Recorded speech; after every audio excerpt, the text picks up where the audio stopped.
আসসালামু আলাইকুম dear viewers and well wishers, welcome back to my YouTube channel EGST English by Shahin sir. প্রিয় নবম শ্রেণীর শিক্ষার্থী বন্ধুরা, আজকে আমি তোমাদের সঙ্গে একটি গুরুত্বপূর্ণ বিষয় নিয়ে আলোচনা করছি, সেটি তোমাদের অ্যানুয়াল সামেটিভ অ্যাসেসমেন্ট, অর্থাৎ বার্ষিক যে পরীক্ষাটি রয়েছে, তোমাদের বার্ষিক পরীক্ষা 2024 এর ইংরেজি সিলেবাস নিয়ে। এই সিলেবাস শুধু নয়, এখানে তোমাদের কি কি পড়তে হবে, কিভাবে পড়তে হবে, যে প্রশ্ন কাঠামো সরকার দিয়েছে সেটা দেখলে নয়, হ্যাঁ, সেই প্রশ্ন কাঠামোটা তোমাদের কিভাবে উত্তর করতে হবে, সবগুলো বিষয় নিয়ে আমি আজকে এই ভিডিওতে আলোচনা করব। সেই সঙ্গে তোমাদেরকে আমি ওয়ান বাই ওয়ান প্রতিটি পার্ট যেগুলো সিলেবাসে থাকবে সেগুলো নিয়ে আমি আলোচনা করব ইনশাআল্লাহ। প্রিয় শিক্ষার্থী, দেখো আগে আমরা সিলেবাসটা বুঝি। হ্যাঁ, প্রথমে তোমাদের থাকবে experience number 6, the art of expressing comparisons. এখানে পৃষ্ঠা নাম্বারটা ভুল দেওয়া রয়েছে, 78 থেকে 96। ওকে, এইটা রাইট। ওকে, এই 78 থেকে 96 এ কোন কোন জায়গাগুলো পড়তে হবে, সেখান থেকে কিরকম প্রশ্ন বানাতে হবে, সেগুলো কিন্তু আমি আগামীকালকে থেকে আপলোড করবো, অর্থাৎ পড়াবো, সেই সঙ্গে প্রশ্ন কাঠামো দিয়ে আপলোড করব। সেগুলো প্র্যাকটিস করে তোমরা হুবহু বার্ষিক পরীক্ষায় A+ তুলতে পারবে ইনশাআল্লাহ। এবার দেখো এক্সপিরিয়েন্স নাম্বার 8, ইমাজিনেশনস। ওকে, এটাতে পৃষ্ঠা নাম্বার হচ্ছে 97 থেকে 108। এই 97 থেকে 108 যে পৃষ্ঠা রয়েছে, সেখান থেকেও তোমাদের কিন্তু শুধু কবিতার কাজ করতে হবে। এখানে কিসের কাজ? কবিতা। মাত্র 2টা কবিতা রয়েছে, এই 2টা কবিতা পড়ে এই 2টা কবিতার আলোকে কেমন প্রশ্ন হবে, কিভাবে সেগুলো অ্যান্সার করতে হবে, সবগুলো আমি ওয়ান বাই ওয়ান আপলোড করব। তোমরা তার জন্য অবশ্যই আমার চ্যানেলকে সাবস্ক্রাইব করে ফেলো। ওকে, এরপর থাকবে experience number 9, a journey through explanatory text. Okay, এটার পৃষ্ঠা নম্বর হচ্ছে 118 থেকে 127। এখান থেকে কিন্তু আমাদের একটা প্রশ্ন রয়েছে। এইবার আমরা দেখবো হচ্ছে এখানে আমাদের যে অ্যাসেসমেন্ট ফরম্যাট রয়েছে, এখানে কি কন্টিনিউয়াস অ্যাসেসমেন্ট হলো 30 আর সামেটিভ হলো 70। প্রিয় শিক্ষার্থী, এই দুইটার একটা যোগফল হবে কিন্তু। হ্যাঁ, এই 70 বলতে এখানে কিন্তু পরীক্ষা হবে 100 মার্কসের, কিন্তু এই 100 মার্কসের মধ্যে তোমাদের কাউন্ট হবে কিন্তু 70% মার্কস। কত পার্সেন্ট? 70। এবং টিচারের হাতে থাকবে কিন্তু ওই যে টিচার যেটা কন্টিনিউয়াস অ্যাসেসমেন্ট করবে, সেখানে 30% মার্কস কিন্তু আবার এইখানে গিয়ে যোগ হবে। বুঝতে পারছো? তো যাই হোক, এটা এই প্রক্রিয়াটা তোমাদের আপাতত ভাবার দরকার নেই, এটা শিক্ষকদের কাজ, শিক্ষকরা ভাবুক। তোমরা এবার চলে যাবা হচ্ছে প্রশ্ন কাঠামোটা কেমন হবে সেটা দেখবো, তাই না? চলো আমি দেখাই দিই এবার তোমাদের প্রশ্ন কাঠামো কেমন হবে। এই যে দেখো, পরীক্ষা হবে রিটেন, আর ফুল মার্কস হবে কত? 100। পরীক্ষা হবে 3 ঘন্টা জুড়ে। এই যে ফুল মার্কসের পরীক্ষাটা হবে, তোমাদের এখানে কি কি করতে হবে দেখো। এই জায়গায় কি করতে হবে? এমসিকিউ থাকবে। হ্যাঁ, এমসিকিউ থাকবে হলো 5টা, প্রতিটা মার্কস থাকবে 1 করে 5। এই যে এমসিকিউটা আসবে, এটা কোন টাইপস হয়ে আসবে আর কোথা থেকে আসবে, চলো একটু বুঝিয়ে বলি তোমাদের। ওকে, দেখো এই যে আমি চলে আসছি কোশ্চেন, এই যে কোশ্চেন প্যাটার্ন, এটা একটা নমুনা কোশ্চেন দেওয়া রয়েছে, এরকম ভাবে কোশ্চেন তৈরি করা হবে এবং আমি তোমাদেরকে প্রতিটি অধ্যায় থেকে এরকম কোশ্চেন তৈরি করে দিব। ওকে, আগামী কালকে থেকে সেগুলো আমার আপলোড হবে, প্রতিটি অধ্যায় থেকে আমি এরকম কোশ্চেন বানিয়ে দিব। তাহলে তোমাকে এখানে বুঝতে হবে, দেখো এই জায়গায় একটা টেক্সট থাকবে, হ্যাঁ, প্যাসেজ থাকবে। তোমরা আগে ক্লাসে এইটা যেভাবে পড়তে, ওকে, একটা প্যাসেজ থাকবে আমাদের ওই যে প্যাসেজগুলো দেওয়া রয়েছে বইয়ে, যে পৃষ্ঠা নাম্বারগুলো দেওয়া আছে ওর মধ্যে থেকেই এখানে 5টা প্রশ্ন থাকবে, এই 5টা প্রশ্ন উত্তর করতে হবে এই প্যাসেজ থেকে। বুঝতে পারছো? এইবার দেখবো আমরা কোশ্চেন নাম্বার 2। ওকে, এরপর দেখো এটা কোশ্চেন নাম্বার 1 গেল, হ্যাঁ, বা এ গেল। এবার দেখো কোশ্চেন নাম্বার 2 বা বি। হ্যাঁ, এখানেও 5টা আইটেম থাকবে, এখানে মার্কস থাকবে 2 করে, 5 2 কোনো 10। ওকে, তাহলে দেখি এখানে কোশ্চেনটা কেমন হবে। ওই যে টেক্সটটা আমরা পড়লাম, হ্যাঁ, একটা প্যাসেজ দেওয়া থাকবে, সেম প্যাসেজ বলো, এই প্যাসেজ থেকে আমরা অ্যানসার করব।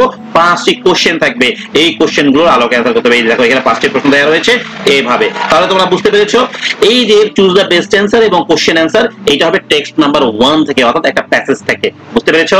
এইবার দেখবো হচ্ছে আমরা নেক্সট কোশ্চেন কি থাকবে? ম্যাচিং। কি থাকবে বলতে কি? ম্যাচিং এ কলাম বি কলাম। এইখানে কোশ্চেনটা দেখি, এটাও কিন্তু আমাদের এই জায়গা থেকেই থাকবে, হ্যাঁ, ওই গল্প থেকেই থাকবে। এই কলাম এ কলাম বি, এটা আমাকে ম্যাচিং করতে হবে, মানে কোনটার সঙ্গে কোনটা যাবে জাস্ট যোগ করে দেখাতে হবে। এরপর হবে কোশ্চেন নাম্বার 2 তে যাব আমরা, বা পরবর্তী কোশ্চেনে যাব। এখানে নাম্বারিং গুলো পরে দেখা দেবে। আর্গুমেন্টস। ওকে, এখানে নাম্বার থাকবে 5, এখানে 5টা আর্গুমেন্ট দাঁড় করাতে পারলে তোমরা কত পাবো? 5 পেয়ে যাবে। চলো আর্গুমেন্ট টাইপের প্রশ্নটা কেমন হবে। এরকম একটা টেক্সট দেয়া থাকবে, আমরা যে টেক্সট গুলো পড়বো ওর মধ্যে একটা টেক্সট দেয়া থাকবে, বা বানিয়ে একটা টেক্সট দিবে। টেক্সট দেওয়ার পরে তোমাকে বলবে, দেখো তুমি এটা পক্ষে মানে এগ্রি না ডিসএগ্রি, এইটা কথা বলবে। তুমি যদি এগ্রি হও তার পক্ষে একটা যুক্তি দেখাতে হবে, আর ডিসএগ্রি হও তার পক্ষে একটা যুক্তি দেখাতে হবে, মানে আর্গুমেন্ট দেখাতে হবে। প্রিয় শিক্ষার্থী, তাহলে আর্গুমেন্ট লেখার স্টাইলটা আমাকে শিখতে হবে। এটা শিখতে গেলে তোমাকে অবশ্যই আমার চ্যানেলে নিয়মিত ভিজিট করতে হবে, তাহলে তুমি সেগুলো পেয়ে যাবে অনেক সহজ করে। ওকে, এরপরে কোশ্চেন দেখবো আমরা কমপ্লিটিং টেবিল। এখানে থাকবে 2 মার্কস করে, অর্থাৎ 5টা শূন্যস্থান থাকবে, 5 2 গুণ 10। এটা আমরা দেখি কেমন টাইপের প্রশ্ন হবে। এই যে কমপ্লিটিং টেবিলটা হবে, এখানেও একটা যে আনসিনের মতো একটা কি থাকবে? প্যাসেজ থাকবে।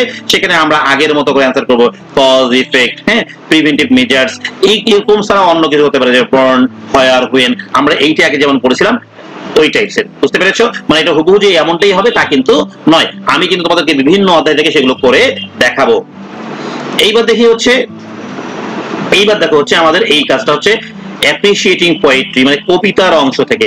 এই কবিতার অংশটা আমাদের কিন্তু যে সিলেবাস দেওয়া ছিল, সিলেবাসের 8 নম্বর অধ্যায় থেকে হবে। সেখানে আমাদের কবিতা রয়েছে দুইটা, ওই দুইটা কবিতার আলোকে আমরা প্র্যাকটিস করব।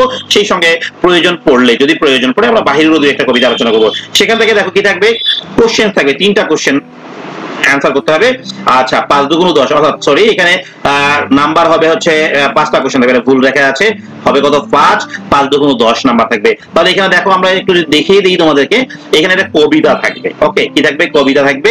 আচ্ছা, এই কবিতা থেকে আমাদের কি করতে হবে, প্রশ্ন উত্তর করতে হবে 5টা, 2 মার্কস করে থাকবে 10। ওকে, তারপরে দেখো ওই কবিতাতে মার্কস কিন্তু 30, কবিতার মার্কস কত 30, দেখো টোটাল 30, 10 গেল।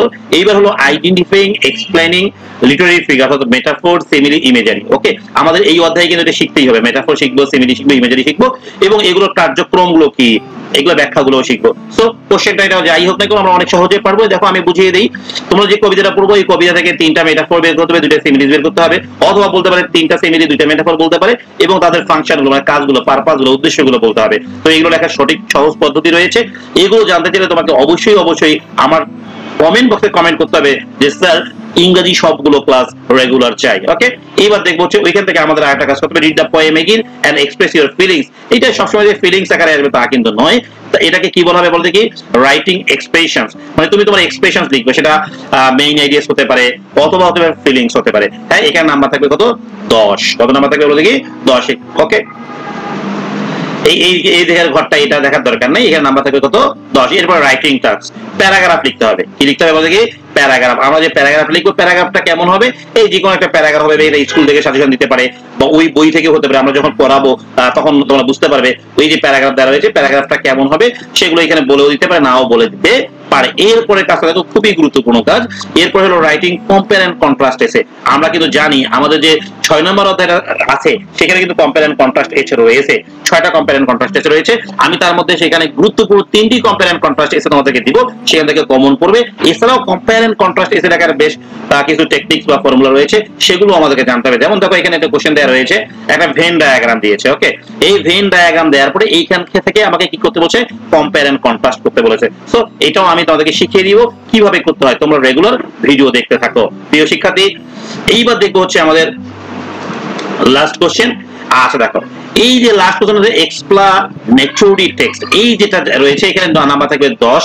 ওকে, এখানে 5টা আমি আনসার করব, 2 করে পাবো। দেখো কোশ্চেন প্যাটার্নটা দেখিয়ে দিই, এরকম 5টা শূন্যস্থান থাকবে। ওকে, তাহলে এই যে এক্সপ্লানেটরি টেক্সট লেখার কিন্তু পদ্ধতি রয়েছে, এইটার জন্য আমাদের কিন্তু একটা অধ্যায় রয়েছে 9, সেই অধ্যায়টা শেখার পরে আমরা এটা বুঝাবো এবং তোমাদের কাছে অনেক ইজি লাগবে। প্রিয় শিক্ষার্থী, আশা করি তোমরা সবাই বুঝতে পেরেছো কোশ্চেন প্যাটার্নের সঙ্গে মিলটা কেমন। তোমরা এগুলো যারা বুঝতে পেরেছো তাদেরকে জানাই আমি স্বাগতম আমার পরবর্তী ভিডিওগুলো দেখার জন্য। তোমরা যারা আমার চ্যানেল রেগুলার ভিজিট করো তারা অবশ্যই আমার এই ভিডিওটাকে শেয়ার করবে, যাতে তোমার অন্যান্য বন্ধুরা দেখে উপকৃত হতে পারে। প্রিয় শিক্ষার্থী, আজকের মতো এখানে বিদায় নিচ্ছি, সবাই ভালো থাকবে, আল্লাহ হাফেজ।